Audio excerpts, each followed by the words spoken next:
All right, so in this video, I'm going to look at some questions that involve the derivatives of exponential equations. So we're looking at, for example, you're being asked to differentiate a function like y equals 2e to the minus x. Okay, so the derivative, what's really nice about the derivative of e to the x, if you want to take the derivative of e to the x, you just get a to the x. So when you want to take the derivative of this function a, your y prime, your 2 is going to stay there because it's just a constant. E to the minus x will give you back e to the minus x, but then you have to take the derivative of that power, so you get an extra -1. So your answer should be -2 e to the minus x. That would be the derivative for a. Okay, for b, you have to look at this guy as being a product rule, where the first function, x to the 4, will be f, the second function will be g.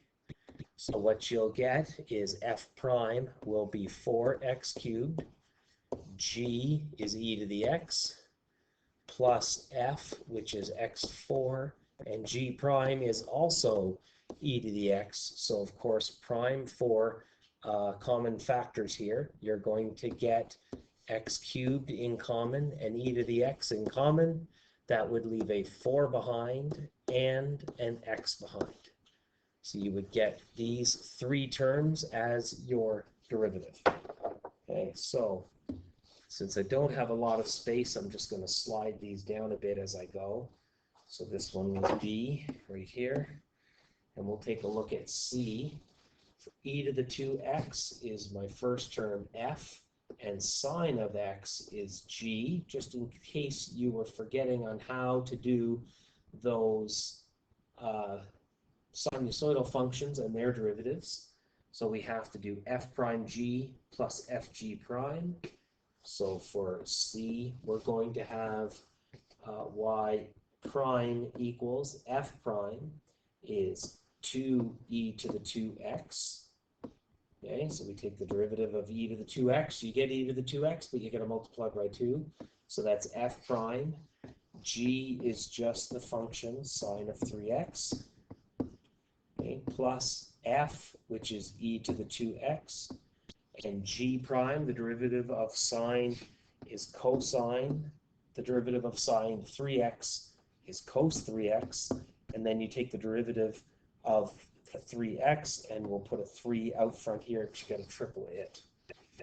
Now looking at this, looking for common factors, there's an e to the 2x, of course, and that's about it. So what would be left behind is 2 sine of 3x and 3 cos of 3x. All right, so there is your terms that you would have to try and solve for if you had to do other derivatives and such. Okay, so looking at e, you have e to the root x power. So if you were taking the derivative of that one for part D, y prime would be e to the root x back, but then you take the derivative of the square root of x. The derivative of square root of x is 1/2 x to the minus 1/2. So if you were simplifying that, you would get e to the root x in the numerator, and in the denominator, you would get 2 square root of x. That would be your derivative for part D. Okay, so we move this down a bit now, and we'll look at our next one for part E here. So you have y equals e to the tan x. So when you go to take the derivative of that, you get e to the tan x back. But then you take the derivative of that exponent, and the derivative of tangent of x is secant squared x. And really, that's all you've got for that one. That's how that one sits. For f, you're going to take the derivative of tan. So y prime, the derivative of tan is secant squared of e to the x. Then take the derivative of what's in the bracket, and the derivative of e to the x is e to the x. So you get e to the x secant squared of e to the x. right, so we'll take a look at G. We've got a quotient rule, F in the numerator, G in the denominator. So to get y prime, you do F prime, which is e to the x. G is x minus F, another e to the x. G prime is just 1 over the denominator squared. So if you were taking a common factor in the numerator out, you would have e to the x on the x minus 1 over x squared. That would be your answer for y prime for part G. Okay, so now if we look at H, move it down a little bit further. So for H, you've got f prime here, or sorry, an f is your top function, G is your bottom function, and working that one out. So we'll move it down here for y prime. You have f prime, which is just e to the x. G is 1 minus e to the 2x minus f, which is e to the x. G prime, the derivative of 1 is 0, and the derivative of negative e to the 2x is negative 2 e to the 2x. And we have to not forget to divide by the denominator squared, 1 minus e to the 2x all squared. All right, and that probably simplifies a touch. So y prime, you'd have e to the x here, 1 minus e to the 2x plus 2 e to the 2x all over 1 minus e to the 2x all squared. All right, so what you have in the numerator is 1, you have minus e to the 2x and plus 2 e to the 2x. So you're probably going to combine that together and get 1 plus e to the 2x. And in the denominator, 1 minus e to the 2x squared. All right, so that is all for H. We'll finish our last one off here with I. So for I, we'll do y prime is the derivative of e to this is going to be the same thing back, except then you take the derivative of the exponent. So we're going to multiply that by the derivative of sine of x squared is cos of x squared. But you'd never take the derivative of the cos of x squared without taking the derivative of the angle, which also throws in an extra 2x.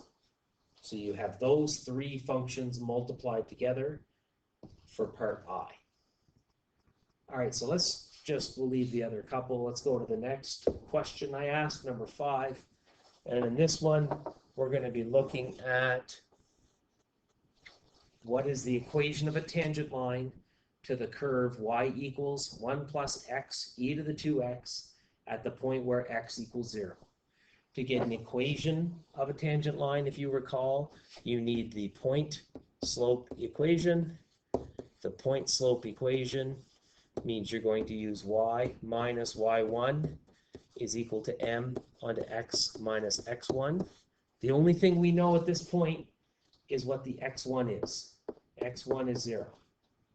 We can plug that into y and get the y1, so we'll do that with y equals 1 plus x e to the 2x, and you plug in x of 0, then you get 1 plus 0 onto e to the 2 times 0, so you get 1.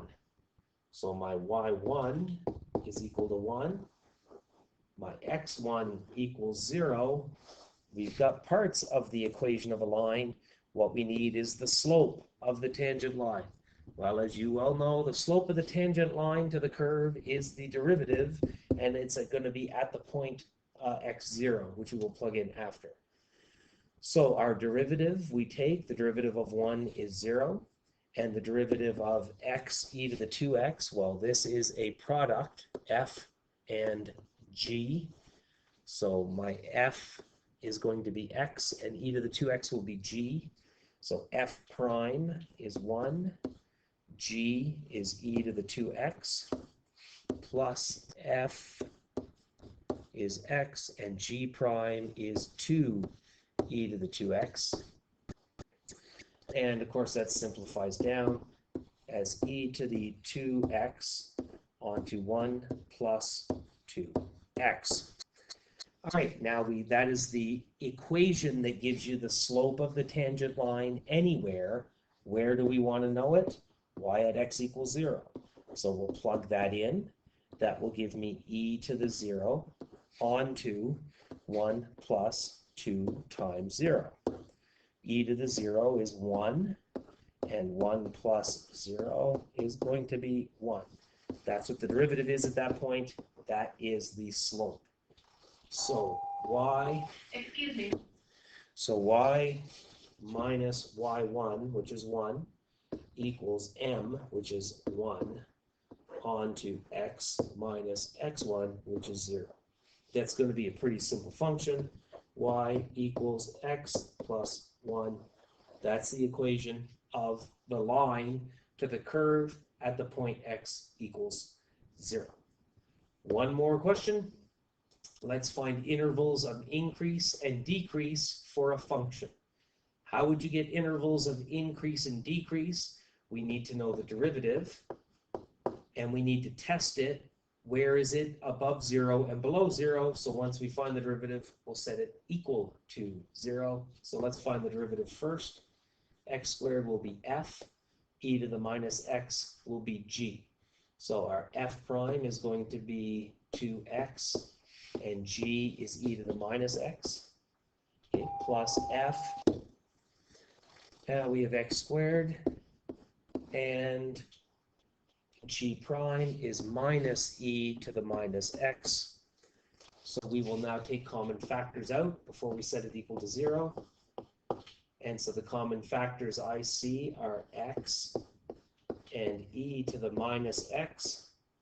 And what that would leave behind is a 2 minus x. Okay, so we've got 3 different things that we will set equal to 0, because you set the derivative equal to 0 and solve. So one of the answers, x equals 0. Another answer, e to the minus x equals 0. And the third answer is 2 subtract x equals 0. Well, this one's an easier one to solve. 2 equals x. So we've got 2 answers. Then we got this thing here. Well, how do you undo an e to the x? Well, you take the natural log of both sides. So the natural log of e to the minus x equals the natural log of 0. Now, when you go to solve that with your calculator, you're going to run into some trouble because the ln of 0 is undefined. Remember what the function of e to the x looks like. The function of e to the x never actually hits the x-intercept. It never has a height of 0.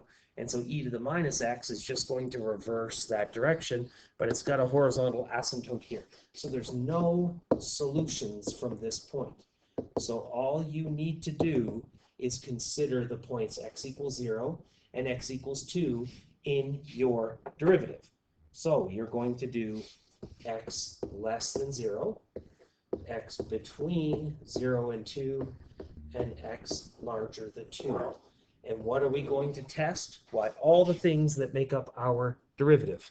And all those things were x and e to the minus x and 2 subtract x. And we will try and plug in some numbers here